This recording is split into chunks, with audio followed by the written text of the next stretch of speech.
Good evening, good afternoon, good morning, good day, depending on where you are in the world, tuning in, joining us for this session. Welcome to the 2021 iteration of Time of the Writer. We meet you on the other side of the global pandemic, which struck, I think, a few days, if not a day before last year's Time of the Writer. And of course, this was one of the first festivals in the country that took the courageous stance to go digital and kind of respond and adapt as things were emerging. So it's really exciting to be here again in this format. So my name is Russell Hlongwane. I'm a cultural producer based here in Durban, but obviously operating more broadly. And I have the honor and the privilege to be in dialogue with three very esteemed practitioners scattered all across the globe. And the title of the session is called The Comic Imagination of African Cinema. When I got this email, I was really fascinated and excited by the title, and even kind of blown away as I got to read a bit more about what the ideas, the tensions, and the ideas that this title tries to tease out. And we have about an hour and 30 minutes to properly get into this, and I thought that might be sufficient time to really kind of mature and develop some or at least establish some interesting ideas around this. And so I'll kind of outline the direction of the conversation. But before I do that, there's a list of partners that I ought to acknowledge. So allow me to do the formal stuff before we get into the conversation. So first and foremost, it's the University of KwaZulu-Natal, under which the Center for Creative Arts is located and sits, who are the host of and conveners of this festival. Second is Amazwi Museum for South African Literature. Third is the South African National Department of Arts, Sports, Arts and Culture. Third is the KwaZulu-Natal Department of Arts and Culture. Fourth partner is the French Institute of South Africa. Fifth is the STAND Foundation. Next is the Foundation for Human Rights. And the seventh is the National Institute for the Humanities and Social Sciences. Two other partners to mention here is Imbiza Journal for African Writing, who is the media partner for this year's festival. And second is the technical partner, which is Hear My Voice. So acknowledgements and immense gratitude goes out to these partners for supporting and making possible this very exciting festival. With me to tease out this topic are three, as I mentioned, esteemed colleagues. Is Maik Mosu, it's Firdaus Bulbulia, and it's Chipo Zhao. I would prefer and invite each participant to kindly introduce yourselves, and I'll tell you when it's time to do that. But before we do that, allow me to just tease out or provide some context around the conversation for this evening. So it centers very much around Maik Nwosu's book and work, which is titled The Comic Imagination in African Cinema and Literature. And it goes on to say it is a seminal study that significantly expands the interdisciplinary discourse on African literature and cinema by exploring Africa's undervisited carnivalesque poetics of laughter, focusing on modern African literature as well as contemporary African cinema, particularly the Nigerian film industry known as Nollywood. The book examines the often neglected aesthetics of the African comic imagination. In this session, I try to lay the terrain on which Mike the filmmaker Firdaus Bulbulia and the Durban International Film Festival curator Chipo Zhou try to speak to some of these ideas from our respective positions and contexts. So at this point, I would like to hand over to maybe you, Mike, to start us off with a brief introduction, but perhaps don't quite give the introduction and the context to your work just yet. Just an introduction for now.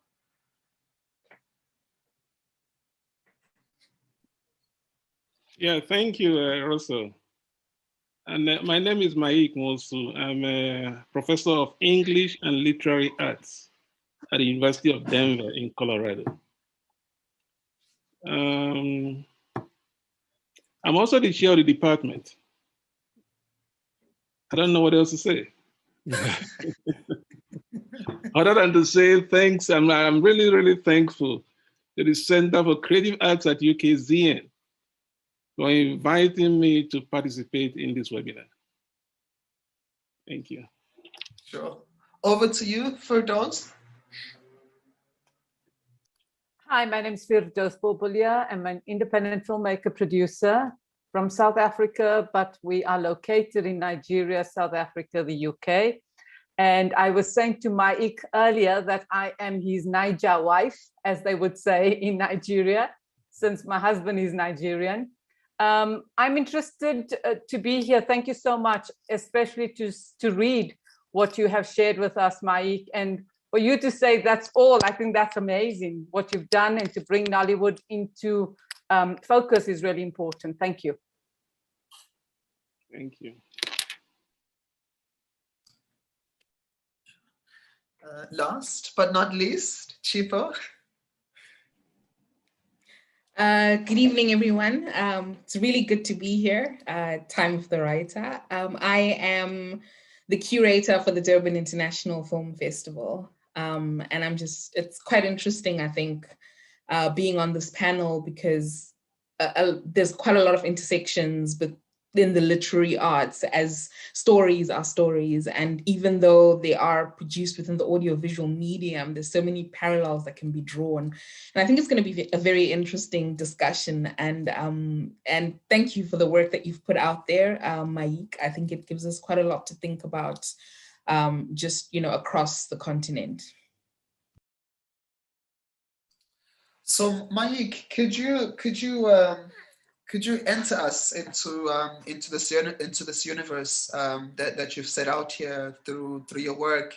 And what I'm hoping to do, if you can kind of outline some central questions of the work, of the study, where this work comes from. In other words, what inspired it, and what does it mean to put out this kind of work in this current moment, at a time where creative arts and creative practice of and from the continent and the African diaspora is coming under a lot of attention, perhaps is coming our way, and part of what, and that comes with its dangers, as the kind of the hegemonic aesthetics and tastes dictates what kind of narratives ought to be highlighted, put forward, and muted. And so I'm interested to understand how and why this work becomes important against that backdrop. And then after which I would invite my co-panelists to perhaps speak to, unpick and move in your own direction with the points that Maik starts to make through his introductory summary, if that's a good way to take this conversation as a start. Over to you, Maik. Yeah, thank you. I don't know how many people have actually read this book. So I prepared a 2-page introductory summary. So I'm just going to read that to give a sense of what the book really focuses on, and how it does that. That African literary criticism usually focuses on tragic or serious literature. The tradition of comic literature is often understated or neglected. The African novel especially instantiates this phenomenon. This tendency toward gravitas in literary production and commentary is not peculiar to African literature. In the case of African literature, the gravitation toward the tragic seems accentuated by its socio-political or post-colonial thrust. Modern African literature, of which the novel is a radiant example, emerged as a historically grounded and consciously post-colonial counter-discourse. Does this dominance mean, or should it be interpreted to mean, that the African tragic or serious novel is by nature more sophisticated or purposeful than the comic novel? Such a conclusion without scrutiny or contextualization is problematic. While the comic imagination sometimes purposefully trivializes or titillates, overall literary merit or social vision is not simply determined according to an unexamined levity/gravity index. The boundary crossing character or interactive significance of aspects of the imagination is foregrounded in several literary instances in which the comic serves the overall purpose of the tragic, and vice versa. But the essential character of the comic is not simply to serve the overall purpose of the tragic. In the best examples of the comic genre, the festival character of the comic, with its emphasis on a poetics of laughter or lightness, is usually more structurally effective. In Things Fall Apart by Chinua Achebe, for instance, Unoka the flautist, a comic figure in a traffic genre, exists as a marginal character in a world of rigid codes, driven by a rather intolerant pursuit of glory. In Danda, a novel by Nkem Nwankwo, the eponymous character, a comic figure in a comic genre, embodies a merry carnival. Although he's highly celebrated, he manages to enlarge the boundaries of tolerance in the social universe of the narrative. He matters in a carnivalesque fashion in Nwankwo's comic novel, in a way that Unoka does not in Achebe's tragic narrative. The carnivalesque is therefore used in this context, not simply in reference to the theory of Mikhail Bakhtin, but to highlight a characteristic of the comic, the inclination toward entertainment or the projection of a lightness of spirit associated with carnival. Nevertheless, Bakhtin's study of the comic imagination and folk culture in the Middle Ages and beyond, Rabelais and his world, deserves attention. As Bakhtin notes, carnival festivities and the comic spectacles and ritual associated with them build a second world and a second life outside of officialdom, a world in which all medieval people participated more or less. If we fail to take into consideration this two-world condition, neither medieval cultural consciousness, nor the culture of the Renaissance can be understood. End of quote. Why tragedy tends to make the world terrifying? Because there is ultimately no line of escape. Comedy demystifies its terrors by further elasticizing human agency and possibilities. Like the tragic novel, the pedagogical purpose of the comic novel is woven into its insights on life and living, or history and being, through its dramatizations of human relationships. The post-colonial concerns of the African comic novel are often similar to those of the African tragic novel. The essential difference, and therein lies the pedagogical value of the comic, is in the aesthetic approach and a comic vision that tends to be more liberal or elastic. This view of the world is not of rigid codes and insurmountable problems that often define tragedy, but of lines of escape that actually enlarge rather than limit human agency. In a sense, its pedagogical significance in African literature can be traced back to the function of the comic or the satirical imagination in traditional African societies, in which poetry or narratives were used not only to entertain, but also to teach or chastise. Even though both the African comic novel and the tragic novel are often shaped by the same socio-political experience. Each genre is different in terms of technique. A characterization of the African comic novel, within Kem Nwankwo's Danda or Mongo Bedi's The Poor Christ of Bomba as examples, illustrates the nature of the comic or the poetics of laughter in the African novel.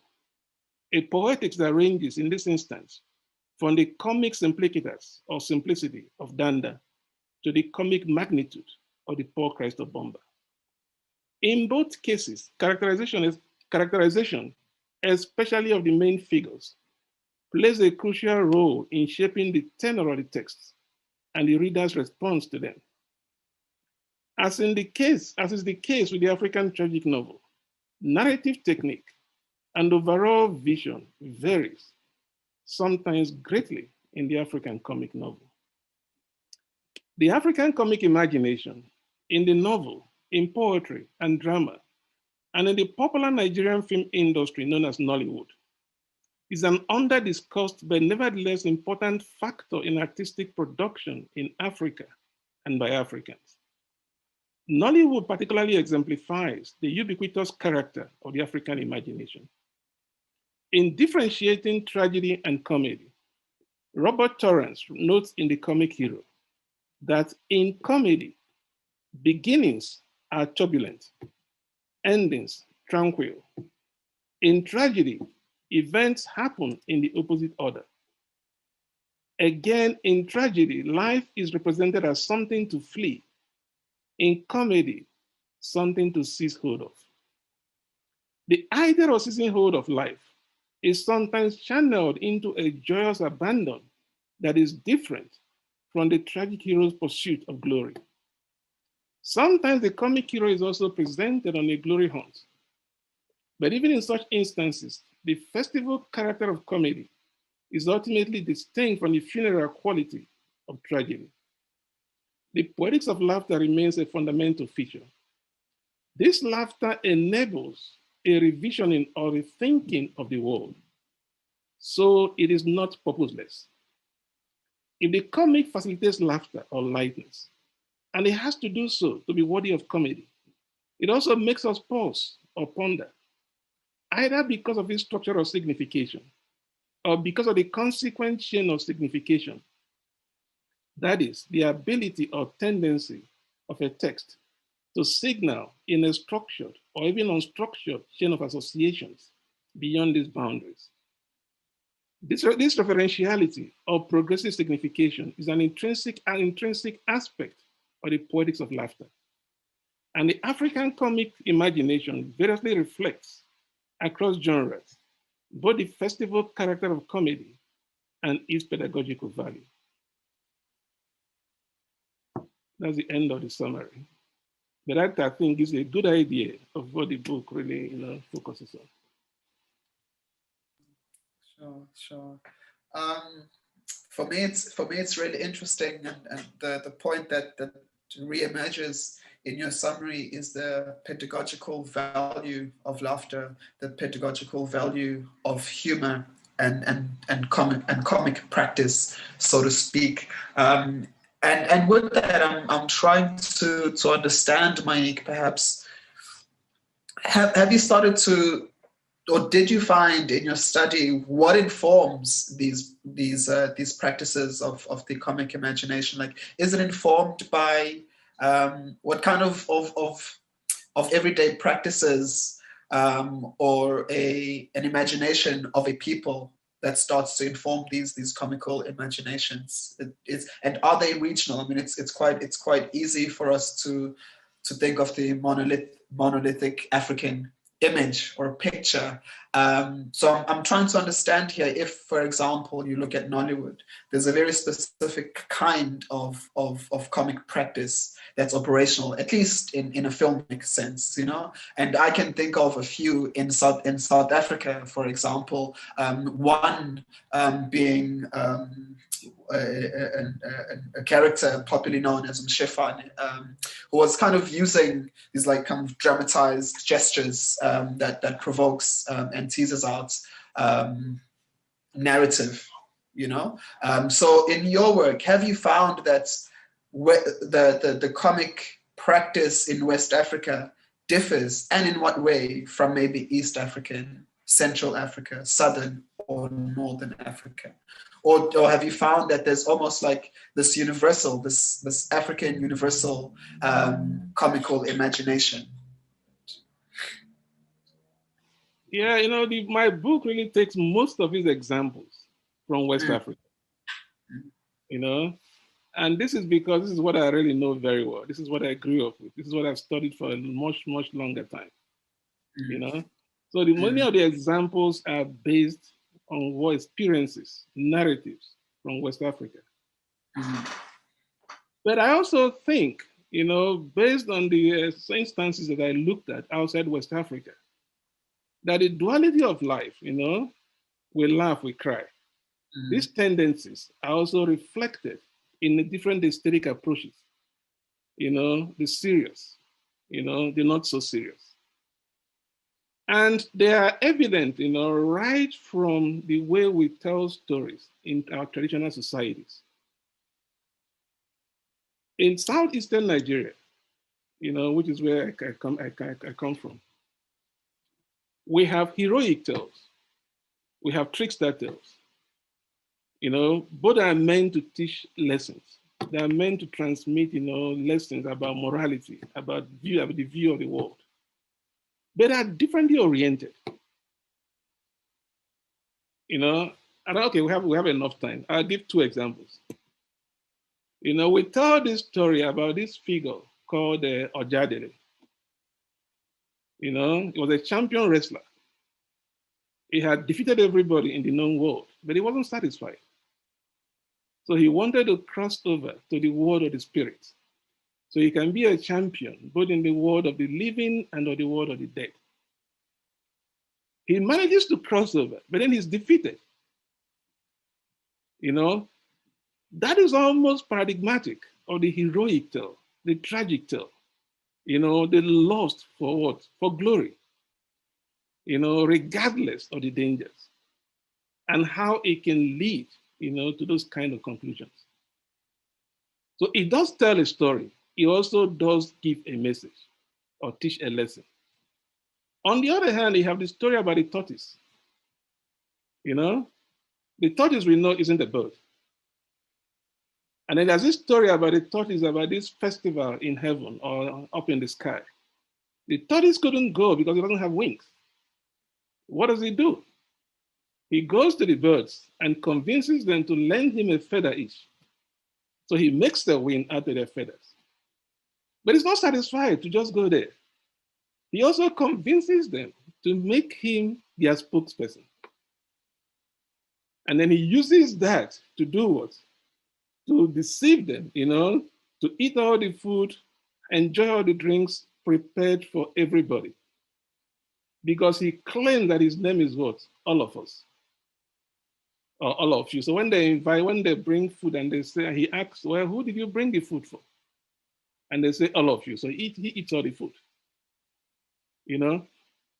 Now the birds get angry at the end. So they take all their feathers. So the tortoise has no way of going back to the earth rather than to fall from the sky. But he doesn't die. In a tragic tale, he would die. In a comic narrative, there's always a line of escape. He doesn't die.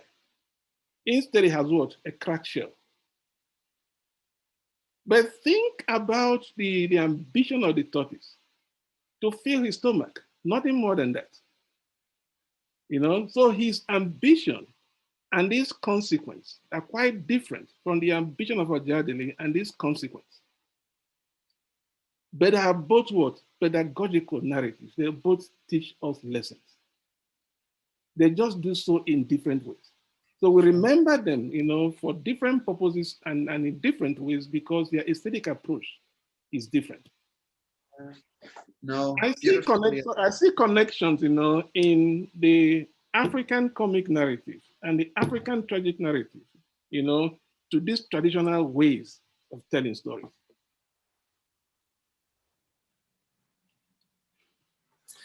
Thanks for that. That's beautifully illustrated. I mean, I'm thinking of a phrase in isiZulu that says,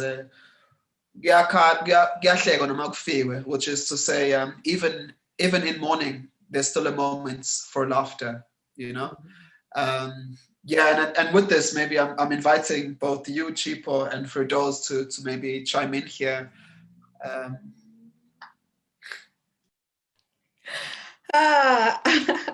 Yeah, I actually grew up on African folklore. My father was teaching literature since before 1980, and that story of the tortoise is something that he used to tell me quite a lot. So it just kind of took me down memory lane, and I was just remembering a lot of the stories. And I feel like I think they do go across the continent, seeing as you're telling it and it's the exact same story. And I grew up with it, and it was passed down from his father and his father before him. And we're here on the tip of Southern Africa.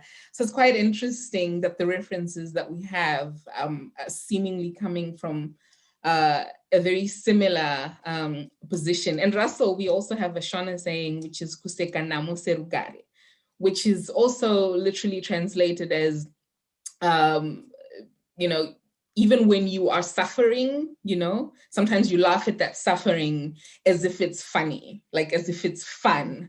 You get to a point where it's just, you can't cry anymore. All you can do is laugh about the situation. So it's just interesting just seeing those parallels and just drawing from, you know, just the different regions and the different experiences as somebody who's never actually lived outside of Southern Africa. Within this continent. And I completely agree with you, Mike, that, you know, a lot of the narratives that are coming out, and when I speak of narratives, I'm talking both from a literary perspective as well as an audiovisual perspective, because I think when it boils down to it, these are all stories. How we deliver them and tell them is a whole other thing, but the content at the back of it is, I think, what we're currently discussing at the moment. And it has been undervalued, the value of comedy. And I think this is something that stems from, as you rightly indicated, the post-colonial trauma that we've suffered as a continent. Just the painful colonial histories that we've had to endure, and we are still living through. You know, as we are a poverty-stricken continent. We are still suffering from the effects of that space that we were in, and so that's one, I think, root cause of why sometimes comedy is trivialized. It's made to seem as less than, because people feel like we have not yet exhausted you know, the discussion or the dialogue around that which pains or hurts us, in order for us to move to a point where we can safely laugh about our troubles. And I think also it's also very systemic in the sense that our very introduction to reading, I mean, we can talk about African folklore, which is something that is steeped in tradition and family and oral history, kind of. But I think when we speak about a lot of the works that have been written or the works that have been put out there within the films, we're talking about something that is learned from an institutional kind of perspective. And when you think about how we are introduced to literature, how we're introduced to narratives, it's all within the academic system, which you know, where we're told this is the reading list that you have, this is the set literature that you have to read. And then the critics of our literary works are also coming from this institution, this place that is institutionalized, that has already set what is worth reading or what is worthy of being called an award-winning or a readable work of art. And they come and say, actually, this is what we recommend. And so I think as a population, we're not exposed to the various narratives that are out there, the various stories that are out there, or we're not as exposed as we could be, because the institution has kind of funneled and said, look, this is what you read and this is how you read it. I know I read quite a lot of literature growing up because we had a full library, because my dad was teaching literature, but a lot of the people I went to school with had no access outside of the library, you know? And so this is where they get their knowledge from.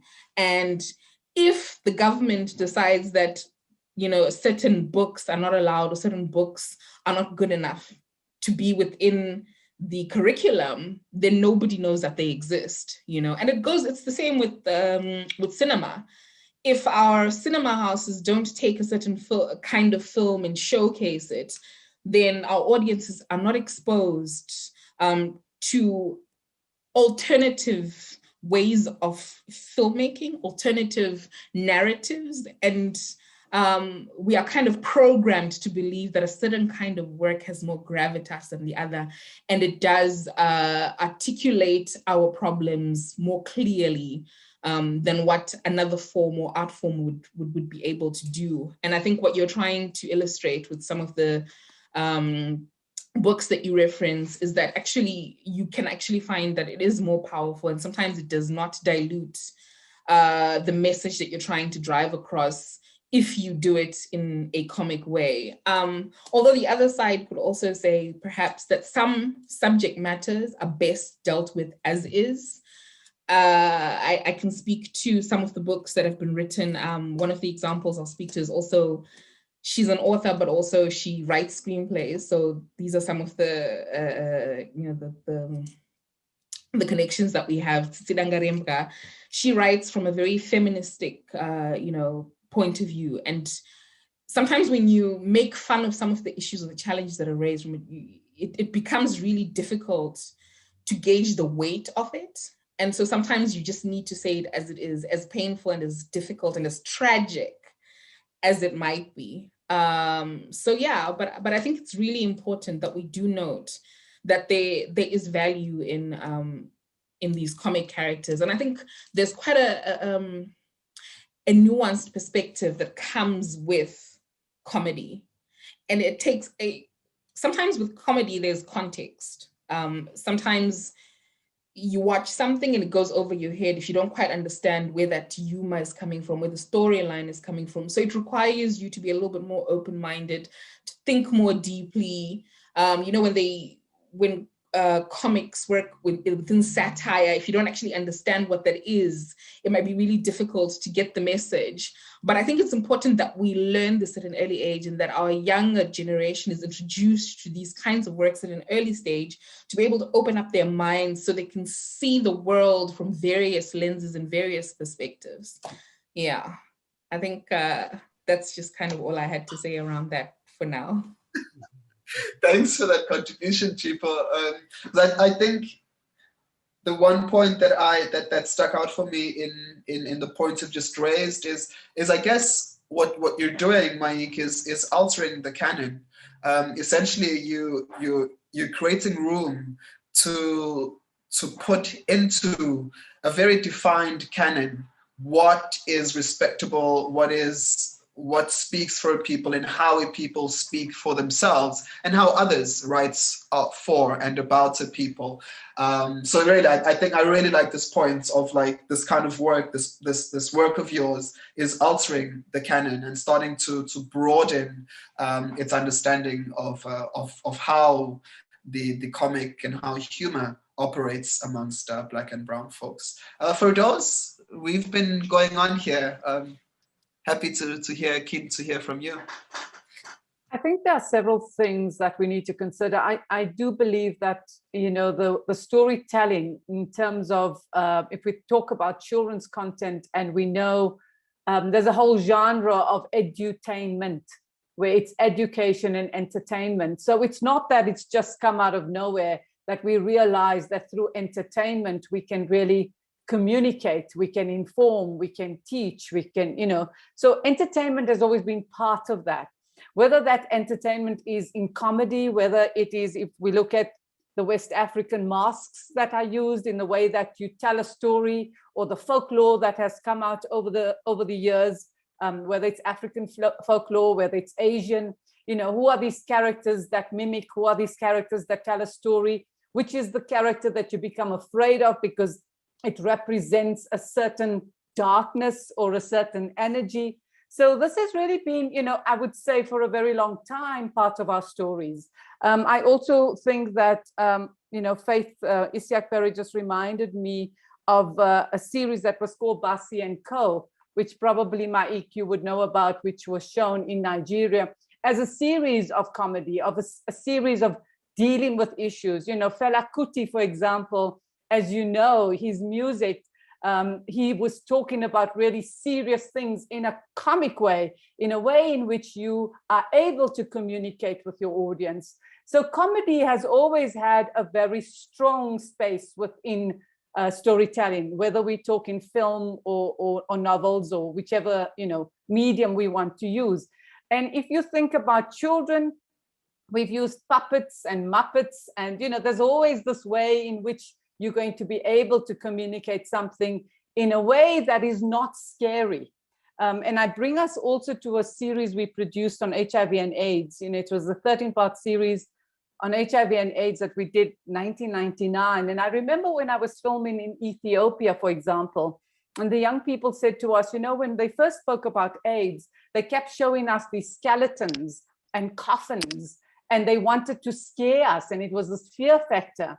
When in fact, you know, in South Africa, the population of HIV positive people is so large that you cannot be talking about people dying. You have to talk about people living. So it's also, I think, the way in which stories are told, and that for us as storytellers, what is the best and most precise medium and genre that you would use in order for that story to have gravitas, as you say, Chipo? And how is it that I'm going to draw in my audience?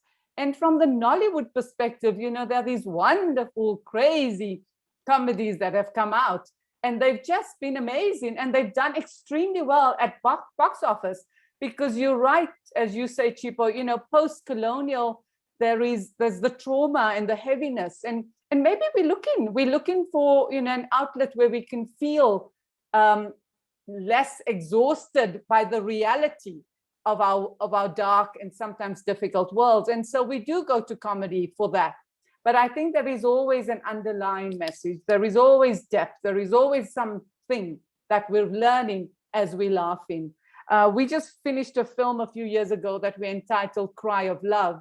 And very much, as you say, Russell, is that even during mourning, we cry and we laugh.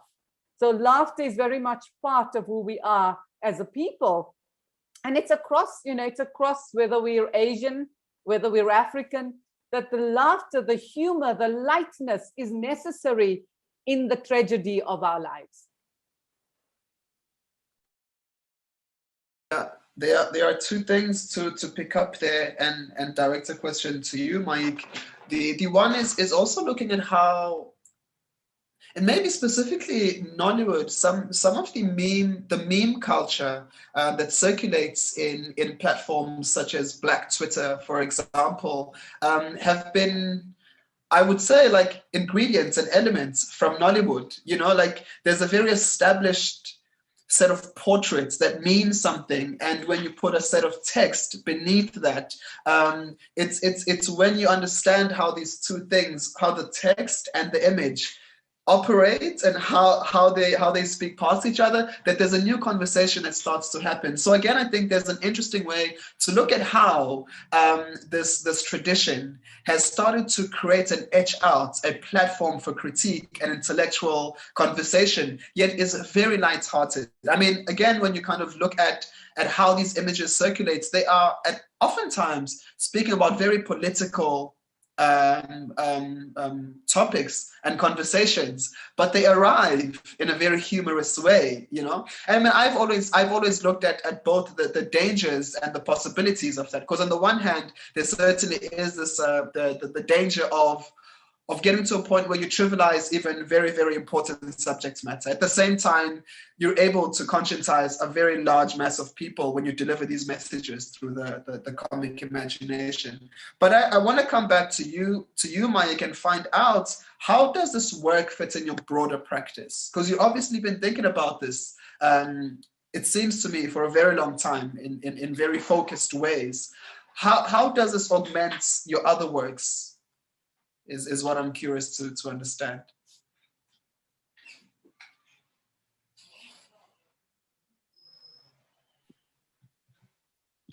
You know, first I want to talk about Nollywood. You know, before we get to I want to talk about Nollywood, because it has really generated all kinds of interesting debates. You know, there are people who don't like Nollywood at all because they think, you know, hasn't risen up to the level of maybe Hollywood or Bollywood, you know. And then there are people who look for in Nollywood, who kind of see in Nollywood what is not actually intended. You know, I'll tell you this story. The first time I came to South Africa, first time ever, the cab driver that took me from the airport, Johannesburg, he asked me, where are you coming from? I said, Denver. He said, where are you from? Like, where are you really from? I said, Nigeria. Okay, but you live in America? I said, yes. So maybe because, you know, I wasn't resident in Nigeria, he then proceeds to tell me about Nigerians. And he says, look, there are 3 kinds of Nigerians. And he begins to talk about characters out of Nollywood. You know, he's really talking about characters played by Patience Ozokwo, Peter Doshie, and Ikemo. These are his 3 kinds of Nigerians. And all these are from Nollywood films. So I said, this cannot be correct. I mean, these are movies. He said, look, I'm telling you, these are 3 kinds of Nigerians, you know? So I said to him, well, there are almost 200 million Nigerians, so there can be 3 kinds. And then we laughed, you know? But obviously, when he watches Nollywood, what are you seeing there and not fictional characters? As far as you're concerned, these are what? These are portraits, you know, real life sociological portraits of what Nigerians look like, think like, you know, which is not exactly how I think Nollywood movies should be interpreted. But the thing about Nollywood is overall, it has done well. There are still Nollywood movies I don't like to watch. But I think you can get that in almost any film culture. What Nollywood has actually done is to create a distinct film culture. It's not Bollywood, it's not Hollywood, it's Nollywood. It's a certain African character, you know, a certain African spirit, you know, in what it does. And that can sometimes explain the comic imagination that is manifest either intentionally or unintentionally. You know, intentionally when a particular movie is meant to be comic. Unintentionally when maybe because of certain cinematic inconsistencies or other unstructured, you know, things just happen that make you laugh. That's not the intention, but it makes you laugh anyway. But a certain kind of happy spirit, you know, that is manifest, that it kind of projects. And I think that happy spirit says a lot, you know, about the character, the outlook of the people, you know, that are behind the Nollywood production themselves. It's a testament to the way we look at the world, you know, the belief in possibilities, you know, the belief in progress, in transcendence, you know, there's always a way out. And the typical thing that happens in a Nollywood movie is that sometimes through script writing, you know, intentionally or unintentionally, the story is almost moving towards a tragic conclusion. Then at the last minute, what happens? Somebody discovers religion. And that changes the dynamic, that changes everything. That opens the door that was locked before. So at the end, it provides a line of escape, which I think is what comedy does, you know, kind of reassures us that despite the troubles in the world, we can overcome. You know, there's a way in which comedy reassures us. And there's a way in which tragedy kind of terrifies us. You know, think about Oedipus. He didn't know it. And then he commits these terrible crimes out of a certain kind of blindness. You know, that you can almost ascribe not just to one man, but a universal kind of blindness. It makes you take another look. It makes you wonder. It kind of terrifies you. That's not how comedy works. So the comic imagination in that sense, you know, is actually what you might call some kind of, it's a kind of therapeutic spirit. It kind of provides therapy, you know, provides a way out, a sort of healing, sort of assurance. Nollywood tends to do that a lot, you know? Now, as to how this relates to my other work. So I just I just want to quickly come in here, Mike, because I think as someone who thinks in a Pan-Africanist mode, I would say that Nollywood was perhaps the first significant engagement between Southern Africa and the culture of Nigeria, you know. And yes, I can understand that certain tropes become established in people's minds, and they kind of can't think of a people beyond those characters.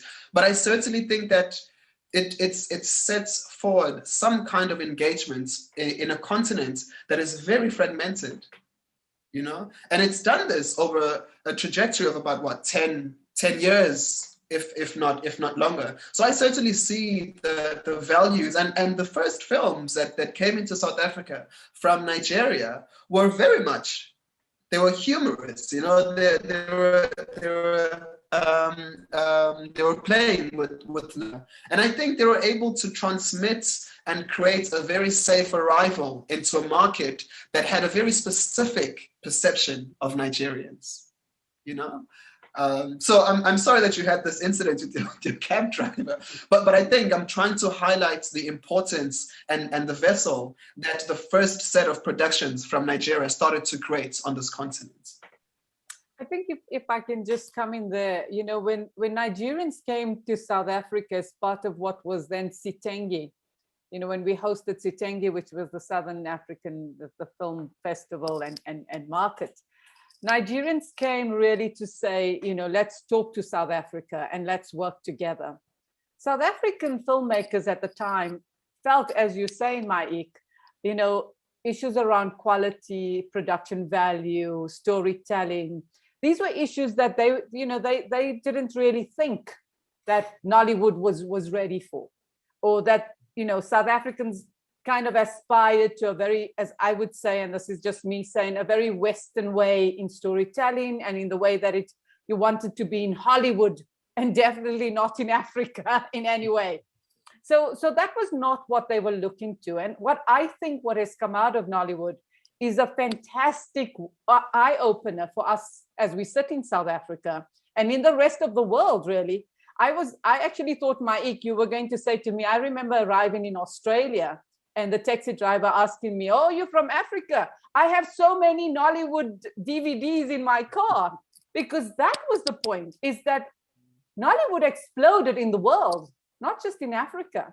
And people have looked to Nollywood and continue to, you know. So when you say it's a very specific genre, storytelling, you take a lot from your folklore, you entertain, you educate, you share with the rest of the world, really. So much of that storytelling. So I don't think we can box it in any little, you know, space. But I do think that when we talk to lay people who all they doing is watching, you know, people watch soapies and they think certain characters are real, and they want to go out when they see them in a supermarket and beat them up because they saw them on TV doing something crazy. You know, that's a very different kind of space in which those actors and that kind of storytelling happens. Yeah, I think it's just interesting, this discussion around Nollywood, and that it came into South Africa, but it also kind of blew up across the globe. Because I think, you know, we have a certain image of what America is because of the kind of films that we're exposed to from Hollywood, you know. And I think what Nollywood did for West Africa was kind of open it up to say, hey, this is who we are as a people. They took their own stories, they owned them and created something that could resonate not just in West Africa, but that could be appreciated globally. And people had a different view. And then it's interesting to note that people are like, oh, there's three kind of Nigerians. But I think what that also did is it kind of made people, humanized people, I think, just kind of just opened up spaces for interaction, for dialogue. Now there's that opportunity to say, actually, I actually know a little bit about Nigeria, and this is what I know. And then you start a conversation, which can open up a whole other, dimension of discussions around what is it you think you understand about Nigeria, and actually this is what it is about Nigeria, and it's very interesting, because I think that's something as Africans that we've been fighting to do for a very long time, is to be able to tell our own stories in the way that we want to tell those stories. A lot of our financing has been coming from the Western world, and therefore even our narratives, the way they're structured, the way they're written, is dictated by the money that we get. And I think just this Nollywood model was very empowering in that it gave ownership to the stories, to the people who the stories belonged to. And so that for me was just very inspiring. And every time, it doesn't matter where you are in the world, somebody will know some Nollywood film somewhere, whether they hate it or they like it. They have an indication that there is a life in Africa, and it's not just people in the bushes. There are buildings, there are houses, there are cars. There is a life that is quite different from how they imagined it. Because I mean, there's always discussions. I mean, I see even now to this day in this global world that we're in, where the internet is open and you can Google South Africa, you have people in America saying, oh, are you still living in, with the animals, or, just ignorance out there. And I think what Nollywood really did was to kind of open up room to say, actually, there's a whole other world out there. And, just remove a little bit of ignorance from the world about who we are as a people on this continent. So yeah, definitely, I think it really did come in handy. And I think the success of Nollywood globally tells you that there is room for comedy, for the comic imagination, because a lot of it is very comical, even though it does tackle some very serious and deep-rooted issues around family, around relationships, around love, politics. So yes, there's definitely room for us to really just see how we can tap into that market and draw out stories from the rest of the regions within the continent. Okay. Maik, I don't want us to lose the other question I had for you, which is speaking to your broader practice and work, and how this particular conversation fits into that. And perhaps just to steal a few more seconds, I would like to invite question from the viewers, and I'll pose it to my panelists. So sorry, back to you, Mike. Okay. I just like to add, that although the comic imagination is obviously alive and well in Nollywood, Nollywood also obviously uses so many other kinds of aesthetic approaches. There are tragic movies, there are all kinds, it's like a whole range of approaches that are available, in Nollywood. Then going back to how this connects with my work, my focus really is African, post-colonial, African diasporic, and world literatures. But my primary focus is always Africa. And I kind of think of Nollywood as one of the most significant events happening in Africa in the late 20th century. Actually says so in my book. I think one of the most significant things to happen. In 1992, when the first Nollywood blockbuster was produced, it didn't seem like it was going to go very far. But between 1992 and now, 29 years later, Nollywood has produced world-class movies, that are not merely, it's not merely mimicking, it's not merely kind of mimicking or copying, other film cultures. They are more or less creating aesthetic alternatives, in terms of film production. So somehow Nollywood is right at the center of what I do, of my concerns. In terms of critical approach, my major critical methodology is semiotics, the study of science, sign production, sign communication, and cinema as in literature, really offers a very good way of studying how science are produced and communicated. Everything in a movie screen means something. If it doesn't mean something, it won't be there. There must be a reason why the director allows you to see it. There must be something that it communicates. The way a character speaks, the way a character walks across, whatever space is available. Everything signifies something. Ideally, there should be harmony between the sign and its reference. What the sign suggests and what's actually presented.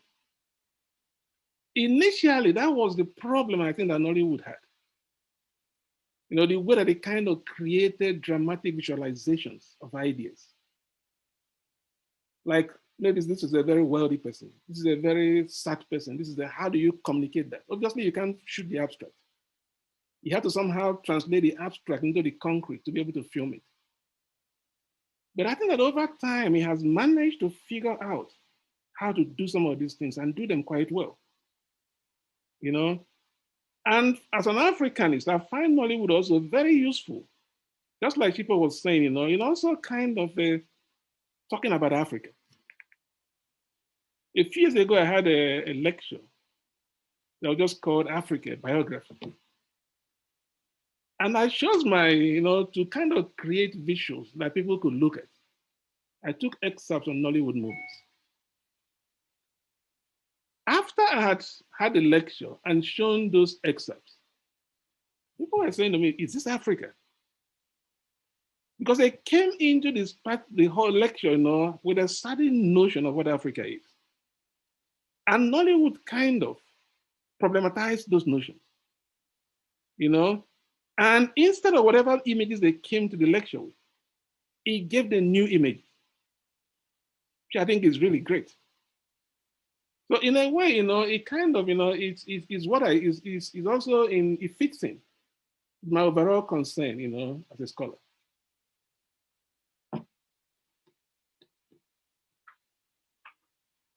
Yeah, it's very powerful.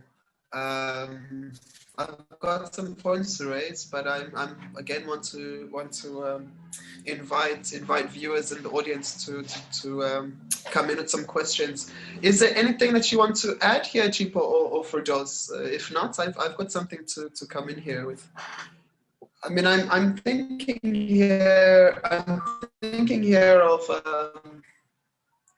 when you talk about your interest in semiotics and in some way, I think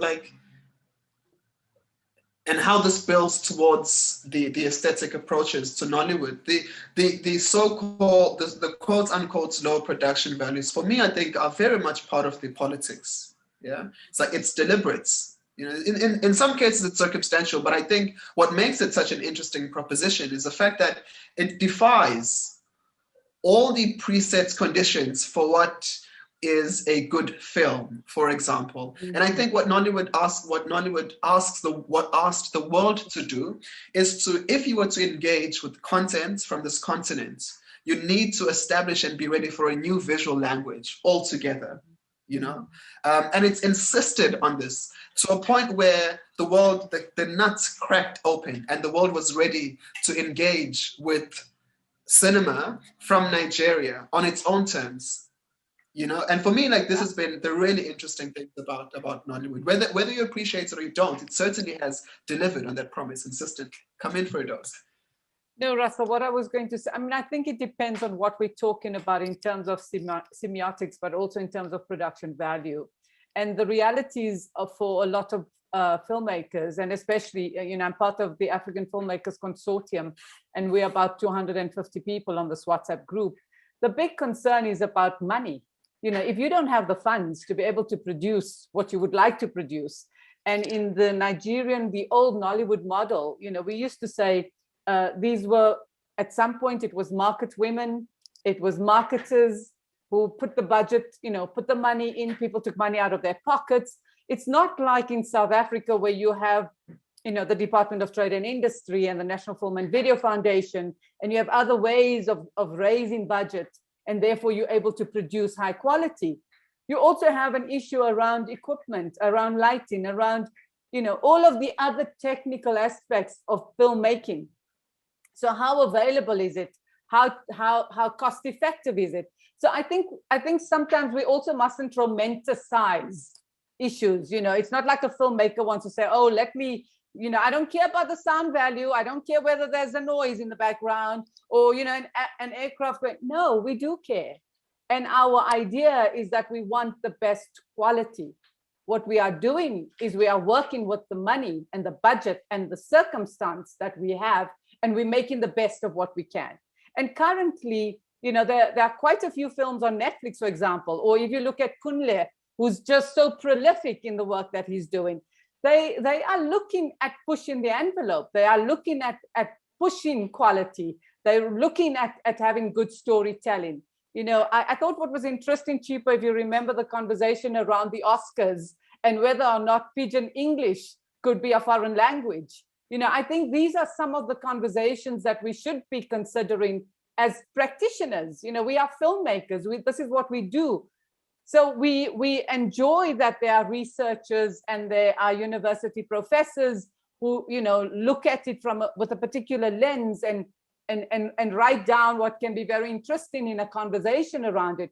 But the reality and practicality of filmmakers, of producers, of people who have to go out and find budget, those are real concerns. And having the funding to do what you would like to do. You know, when you talk to film producers in Nigeria, they shoot in a film in a week. They, you know, 7 days, 10 days. That will never happen in South Africa. So you must consider all of this. And you must know that that is not the best situation and the best scenario. And people are not saying, yes, please, let me, you know, just give me a camera and let me shoot for 3 days. No, people would like to have what everybody else has. And I think, Russell, what is important when we talk around budget is what are we talking about? We're talking about Naira, we're talking about Rand, we're talking about dollars, we're talking about euros. So just think about how that budget gets stretched. Indeed, there's an entire spectrum that you're speaking to there. There's not one form. I've got a question here from Jackie Motsepe, and it goes, this is the KZN Film Commission, have been working on co-creating content with Nollywood. How would the panel reflect on the question, what is the point of confluence between Nollywood and essay content, given all that we've discussed here? So what is the confluence between Hollywood and essay content? How might these two intersect and connect?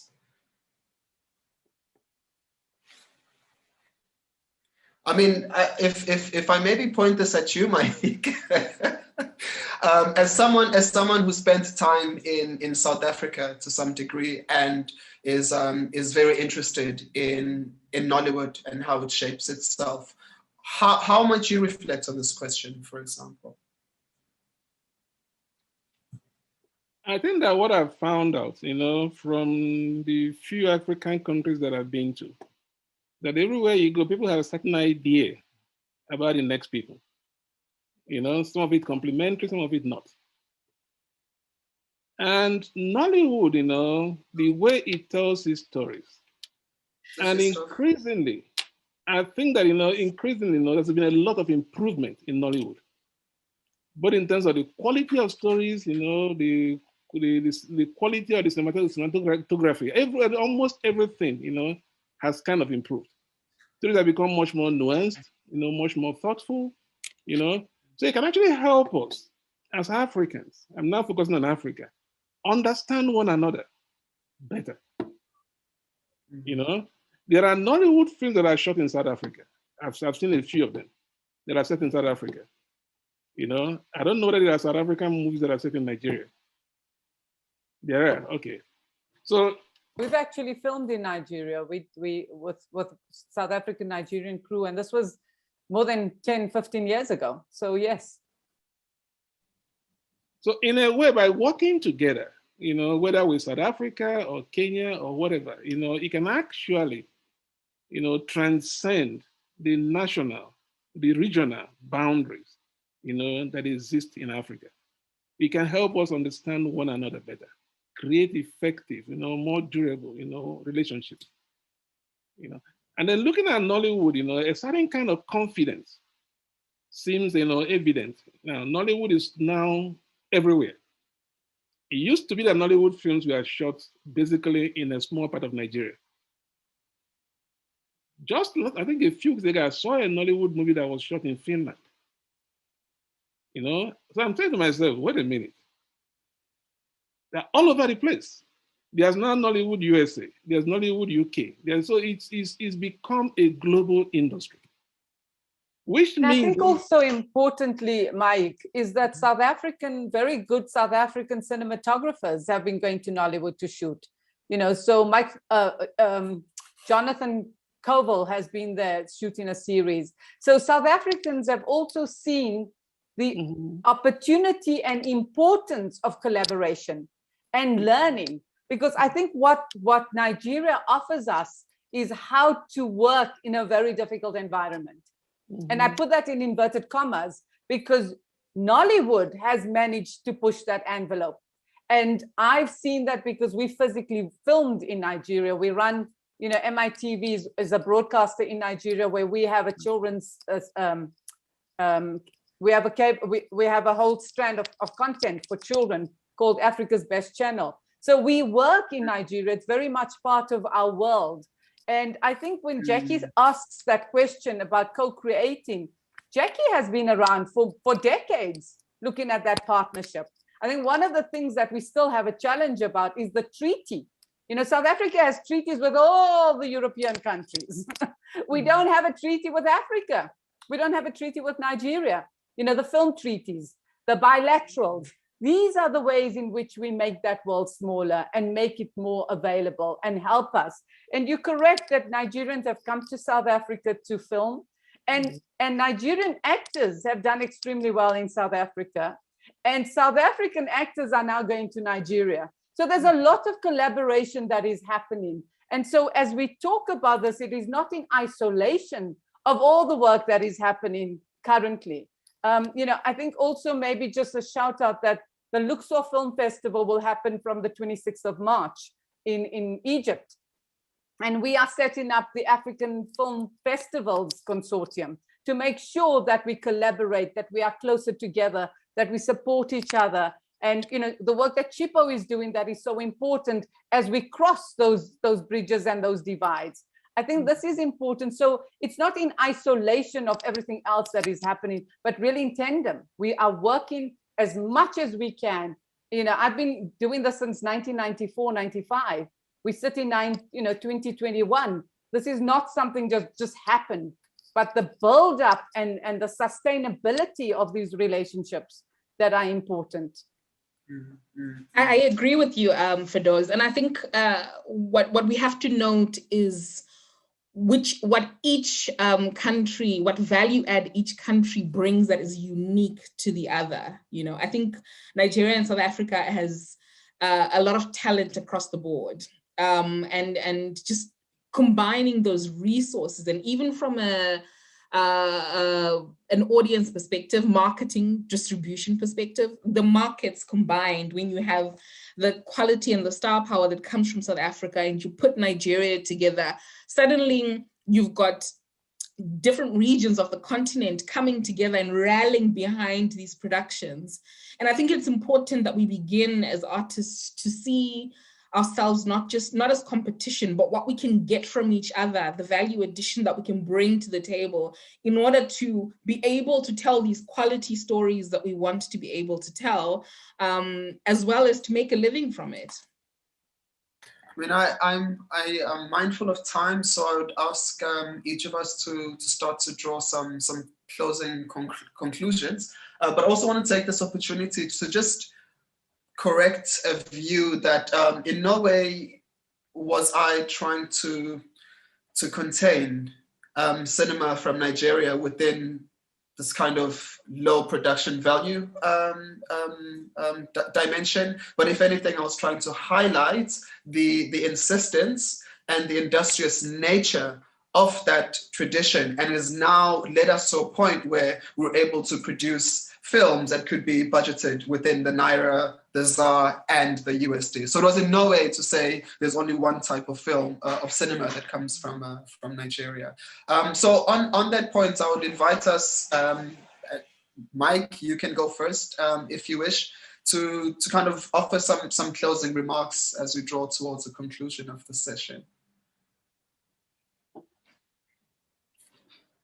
Well, let me say that I kind of became interested, in studying the comic imagination. I read Things Fall Apart a number of times, but one of those rereadings, the character that fascinates me in that book, it's not Okonkwo, it's not any of the main characters. It's the comic figure, Unoka. He appears in only a few pages, but it's so funny, so entertaining, and yet he makes you think. But because he's a comic figure in a tragic genre, his full life is never realized. So you can see his comic potential, but not his fulfillment. And I was just saying to myself, what will happen if you had a comic figure, in a comic genre, where it's not just a matter of potential, you have a realization, of the character, character's potential. And then I came across Danda. And I said that what Nkem Nwankwo had done is actually creative. It's as if he took Unoka out of Things Fall Apart and gave him his full life in this novel. I mean, the similarities are striking. Unoka is a flutist in Things Fall Apart. Danda is a flutist in Danda. They have all these striking similarities. But then in this comic genre, Danda comes to life.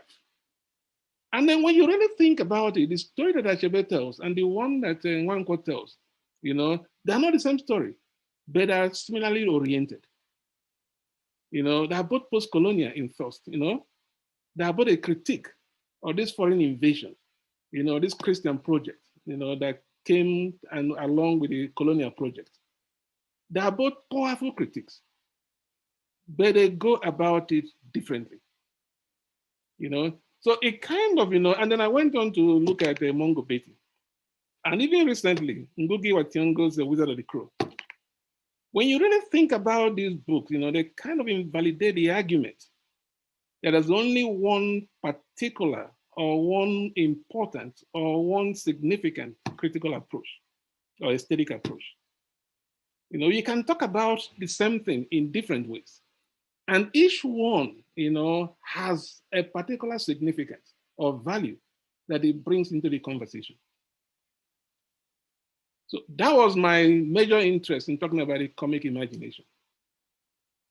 Nollywood began to interest me, not necessarily because of the comic genre, but in the first 10 years or 15 years of Nollywood, which is the focus of my book, there are so many cinematic inconsistencies that make you laugh when you're not supposed to laugh.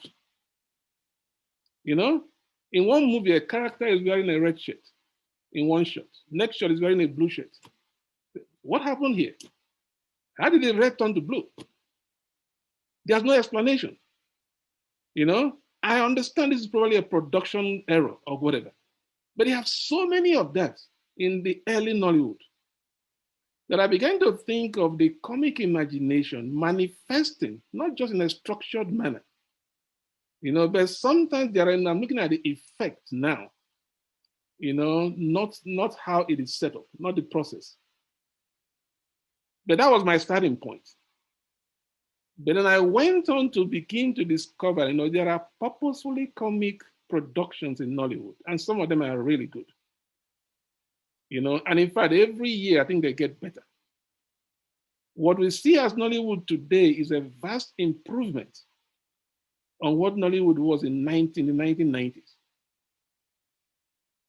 But the overall message, I think, anyway, is that if you are looking at pedagogical value, which is always the thing that we emphasize when we talk about the post-colonial, we don't find it only in one particular aesthetic approach. It is evident in different ways with different consequences or effects in different aesthetic approaches.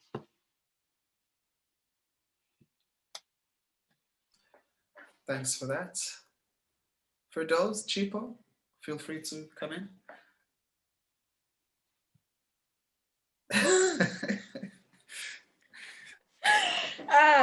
Yeah, no, this is interesting. And I get the sense that there should have been more time to really just look more into it, because I know we focused quite a lot on Nollywood, but there's quite a lot happening just around the continent within, you know, comic imagination or the space, in the industry, in the literary arts, as well as in film, and, you know, just some powerful productions that have been coming out that are critiques as well of, you know, the post-colonial space that we live in and the world that we currently live in, stories that are even being told just from our own perspective. And I know we can't really dig deep into it, but it would be really interesting, I think, to follow up these discussions on other platforms. And I'm keen, I think, to also bring this up probably at DIF this year, because I think it's really important that we do start to appreciate the different ways of telling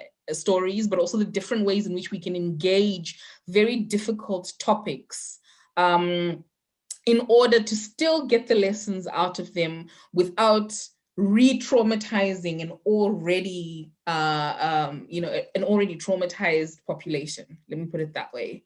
So yeah, no, I think this was really a great conversation, and I'm looking forward to taking it further. I think what is important is the ability to laugh, and that is what we really need. And that as we deal with difficult issues, that we need to find the comedy and the fun and the laughter in it. And therefore, I come back to edutainment. You know, just so that you know, Mike, I chair the Children's Broadcasting Foundation for Africa, and we've worked in the sector since 1995. We drew up the Africa Charter on Children's Broadcasting, and Article 4 of that charter says that children should hear, see, and express themselves, their languages, and their life's experiences through the electronic media that reaffirms their sense of self, community, and place.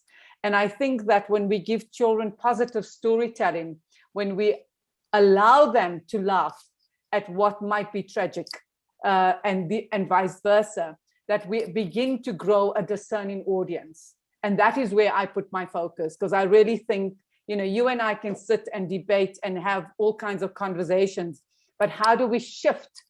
And the way that we shift is with young people. And that storytelling, because our kids have so many different media right now and so many different platforms, and they are bombarded. And as you say, Nollywood has changed dramatically from '94, but imagine what has happened to children, that at a touch of a button, what content they can just suddenly get from all over the world, never mind just from our own countries. So how do we mediate that? How do we make sure that in that storytelling and in that way in which different genres that are so important are mediated for younger audiences, so that when they begin to, you know, they become the discerning audience that you want, and the audience that talks to these issues of what is tragic comedy, why am I laughing at this, why is this funny? And I think another point of view which we as Africans can talk about, but it's also how something is funny in one community or in one group is not necessarily funny in another. We did a series of workshops and then a comparative study that actually brought together children's content from South Africa, Germany, the US, the UK, and actually Israel. And it turned out that our children in South Africa and the children in Germany were laughing at the same things, but that the kids in the UK and the US were so blasé, it was like, you know, everything was just too silly for them, that they were not even laughing. So I think the study around what do we laugh at and why do we laugh, that is also something to consider. So, you know, Chipa, I think when we talk about what we bring to DIF and how do we really be digging deeper around content and what does content mean and where do we make those shifts? Because the best way to make the shift really is in children's films and children's content and how young people are going to engage with us. But Mike, I also want to thank you because I think what you bring to the fore is so important, that the work that people do on the ground every day as they're struggling to produce their films, it is people like yourselves that we need who are doing the research, who are documenting it, who are putting it in that canon of academia, wherever else it is placed, to say, stop and listen.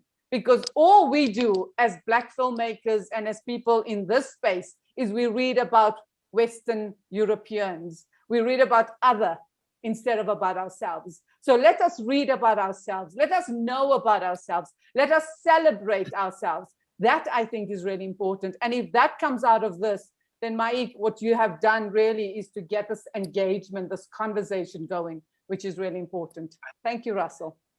Thank you, thank you. I'm getting fire from the timekeeper.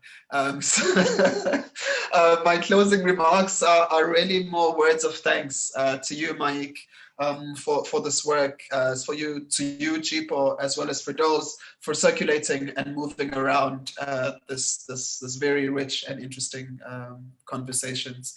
So thank you once again. Thank you to the audience and the viewers. Thank you to the festival, the staff behind the festival that's made all of this possible. Thank you 100 times, if not 1,000,000 times over.